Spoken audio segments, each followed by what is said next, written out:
And welcome back, guys. I'm here with a member of RAA Studios, and we're going to be talking about their game Sinbad. So why don't you introduce yourself for us and maybe say a few words about your studio and your game, just to get the ball rolling. Yeah, no, it's well,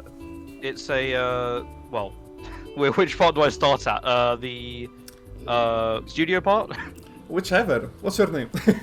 My name is Russell. Okay. Nice to meet everybody. I'm the director of Sinbad and of RAA Studios. We're making a 3D platformer game inspired by Middle Eastern folklore, the Thousand and One Arabian Nights Sinbad, and obviously games such as Mario and A Hat in Time, that kind of thing. I see. The story is about a young boy Sinbad who gets sucked into a cursed magic lamp after being a little bit too curious, and he is trapped in the lamp by an evil djinn and cannot escape until he defeats the djinn before he can return home. And this entire game takes place inside of this magic lamp, probably about this size. Oh, we got props. Wonderful. So the entire game just fits in there. Yeah.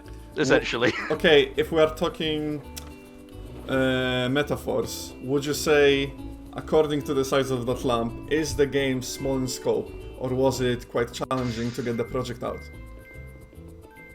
We had big ideas. Okay. Let's put it that way. We had big ideas. Essentially, we had a very large level that we had designed in Blockout. Right. And we had to scale certain parts of it down, and we wanted to scale it down even more, in fact. But the game is kind of faux open world, like pseudo open world. It's a sandbox game, but the future of it, if we get the funding and we go further with it, go to Kickstarter and all that, essentially you'll be able to take off from one point in the map and go straight to the next point without any loading screen. It's not like you jump in a portal and then jump out and then there's a loading screen. Right. You know how 3D platformers are. Yeah. Not like that. We want to innovate on it a little bit. And the scenarios in these worlds are dynamic, so objectives, quests, that kind of thing. You can do them in any order. Okay. Or do most of them in any order. Of course, there's story ones that are locked behind certain things. So we had to scale it down quite a bit. We've only got one objective in there at the moment, and we had to scale down a decent portion of the world to fit everything in. That being said, it's still probably twice the size of conventional platforming worlds, so we did take on quite a bit. Okay, right. That's a lot of information to digest. I'm gonna backtrack Yes. a bit, and someone also mentioned that in chat about the mechanics. So before we Yes. actually focus on the objectives within the game and its environment, what's the base movement? What can our protagonist do to move around this environment of yours? So starting in the gameplay, you essentially don't have you don't have anything. You just have the basic run, jump, movement mechanics. As you progress through the level, you'll eventually find the magic carpet. And in the lore, in the story, this magic carpet was actually your best friend who found the cursed magic lamp with you, and then you got sucked in together. Except he's been turned into a carpet. He's been kind of fused, like those sci-fi films where the guy goes into a teleporter and comes out with the fly's head. Yeah, Kind of like that. yeah. It's kind of horrifying, but no, he's been fused with a magic carpet that he's also been sucked in with. But he's And not half carpet. He's still No, he's not half. He's just full carpet. Yeah, he's I'm full sorry. carpet with a personality, Okay. a bit like Okay. Aladdin's magic carpet. Right.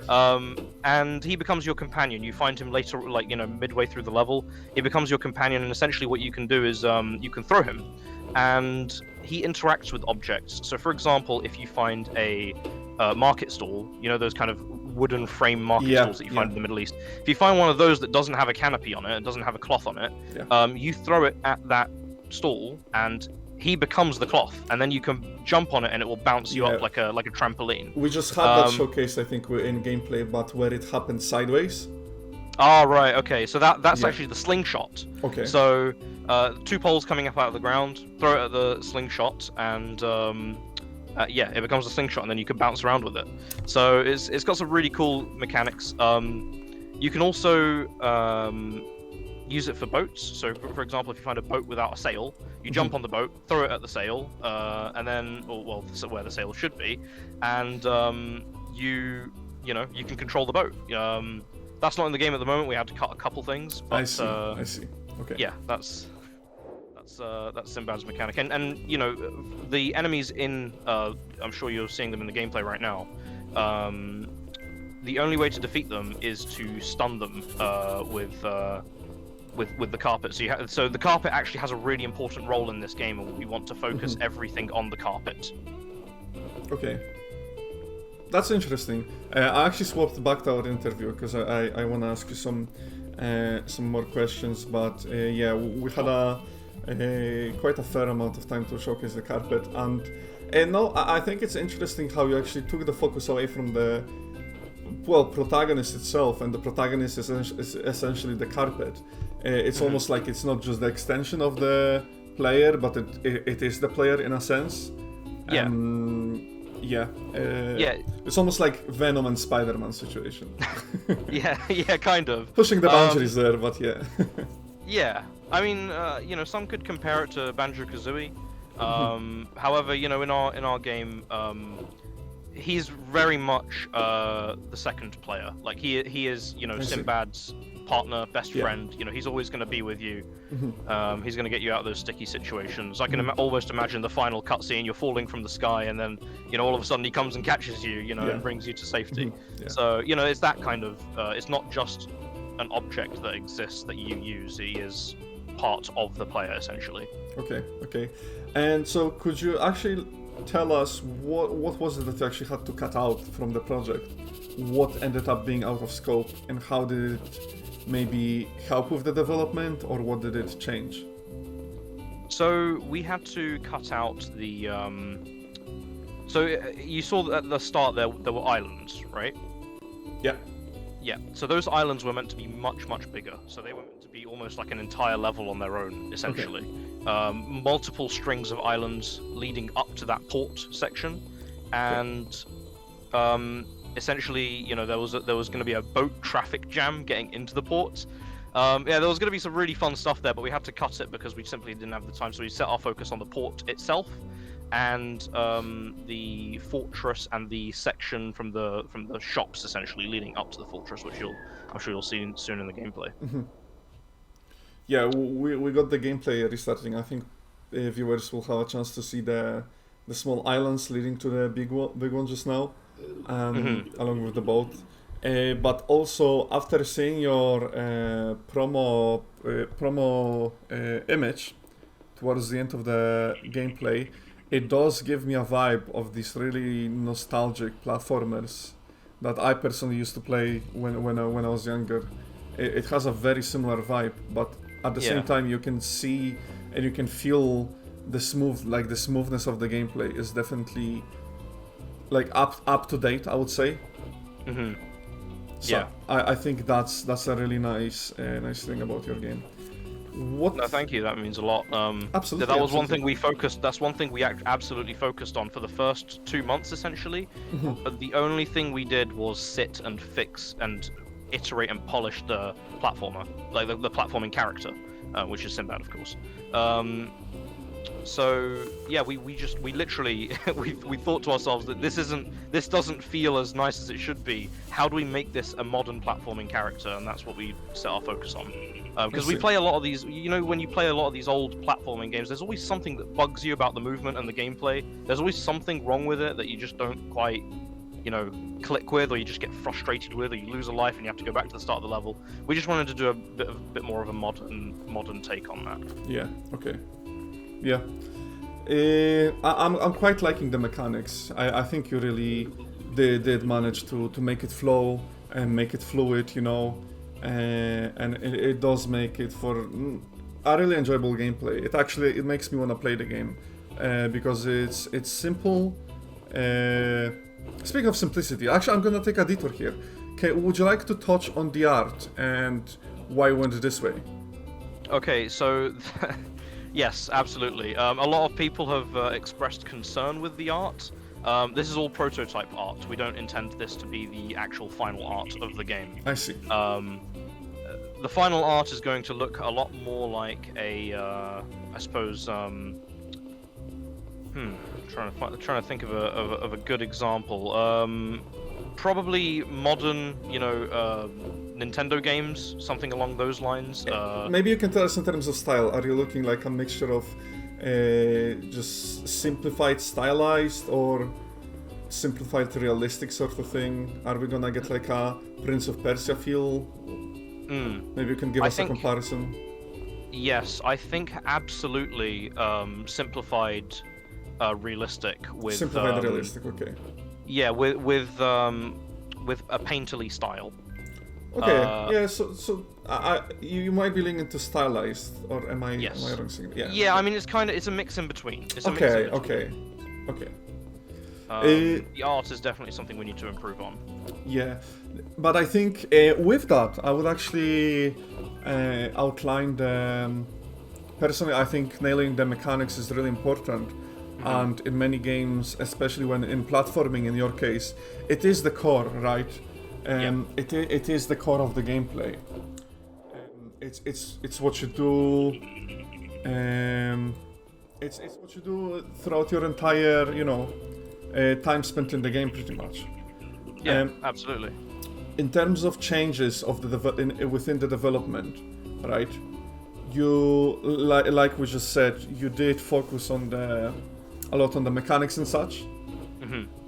Yeah. Were you at any point worried about the art, or from the start were you like, we want to get the mechanics right, we are not worried about the art, or did that sort of change throughout the development? Well, of course, we had a slight concern about the art. We wanted it to look good for things like social media and marketing, Twitter, that kind of thing. But at the end of the day, that didn't matter to us, because why make a pretty game if it's not going to play well? Yeah. So we really just went completely, ham on. Well, I shouldn't say that's haram for Sinbad. It's a funny joke there. No, we went completely ham on the mechanics, and we just wanted to get that absolutely right. And the art was actually something that was done very late in development, so that's why it kind of looks very basic. I see. So yeah, we'll definitely be changing this up a lot more. It'll be a lot more bright and colorful and vibrant, because we're doing a new take on the Middle East, because the Middle East is often misportrayed in media. It's often very dark and dusty and sandy, when in reality back in those days the Middle East wasn't quite like that. And we just wanted to do an accurate, non-biased and diverse portrayal of this location. Okay, sounds great. Before we move on to your plans for the future, can you tell me a bit your experience with like Enterprise, and like how did it actually help to boost your development and your sort of skill set going forward towards indie? Yeah, absolutely. I mean, my team and I were master's graduates from the NFTS, as I mentioned earlier, and we kind of understood what we needed to do, but we never really fully worked on a platformer like this. We took some examples from online. We looked at some examples of platforming games, and we just went ahead and it was a learning curve for us, especially because I destroyed and rebuilt this project several times. Right. The transfuser version of the project was pretty much completely from scratch. Okay. Can I stop you there? So sure. What was going on with the project beforehand? Were you working on the project with a team back then already, or was it you still working on the pitch version of the project that you presented to your colleagues per se? Yes, that's an interesting one. So at the end of last year, that was my final submission for my for my master's degree. Oh, right. Okay. And it was decent. It wasn't quite where I wanted it to be. If you saw prototype gameplay from back then, it's incredibly vastly different. Can people see it anywhere? Unfortunately not. maybe when the game is released, like bloopers maybe. Yes. No, I'd love to do that at some point. Before and after. But please continue. I'd just like to say the character looked absolutely terrifying back then. Okay. But yeah, so then what happened was it was just me working on the project. I kind of, the people I worked with before, we kind of started anew, and they went off and did their own things, and I just sat down and thought what I wanted to do next. And then some people from my class approached me, and I approached some people from my class to join me, and we started working on making the prototype for transfuser, essentially. For the prototype for the pitch for getting into transfuser. Right. Okay. Once we got into transfuser, we pretty much decided to scrap everything and start anew. Because we were using this very, very awful collision system that broke the game in like 90% of the time, and we just, we were like, you know what, let's just take a step back and try to work out how to make this game good, which meant rebuilding almost the entire thing. I see.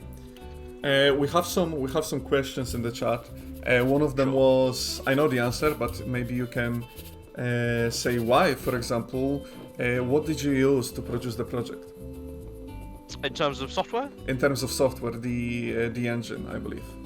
Okay, so we used Unreal Engine, and we're planning on transitioning to Unreal 5 to make use of their amazing world partitioning system so that we can do this big pseudo open world style travel. We used Maya as well for the models, and Blender as well. And I think that's, well, of course you have things like Photoshop, and yeah, that's it. And if you're talking about communication, we pretty much we did it all through Discord. I see. Okay. So I think that's even more information that one of the viewers expected. Could you tell us about also a question from the chat, the split within the team? What was the balance between artists, programmers, designers? What was it like for this particular project?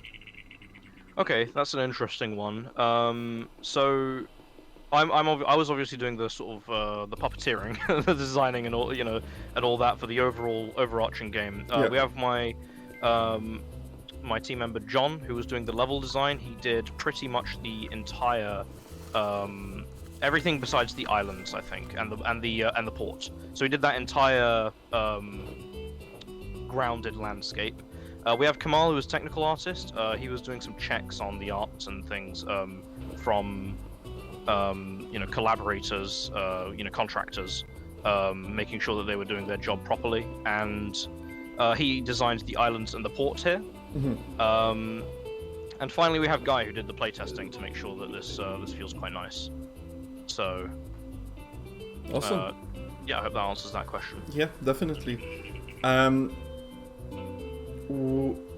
Can I ask you the age-old question? Why are you called RAA Studios? So this is a really interesting one. Yes, story time. Story time. I've had the name RAA Studios since I was 8 years old. Okay. My cousin and RAA actually stands for my name and my cousin's name. It means Russell and Ash. And over time, this was kind of like my dream game studio since I was really, really young. You could probably find some stuff on YouTube from things we posted way back then. Yeah, no, seriously, you'll find some really old posts.